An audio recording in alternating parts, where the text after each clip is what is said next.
Al sofá. Quítese la camisa, por favor.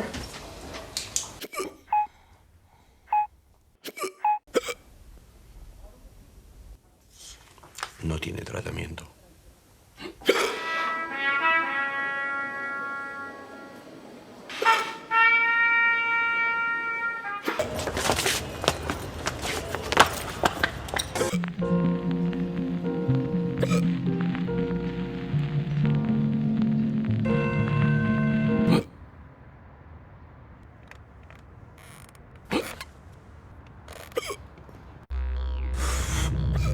Soleamos me boca mucho. Soleamos me boca mucho.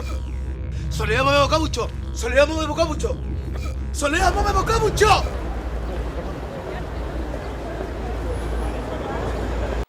Hemos venido a visitar al famoso trompetista Matthew Hiccup, que tiene hipo desde hace 3 meses, pese a exámenes médicos y remedios caseros. Matthew puede llegar a hipar hasta 20 veces por minuto. ¿Cree que le va a durar toda la vida?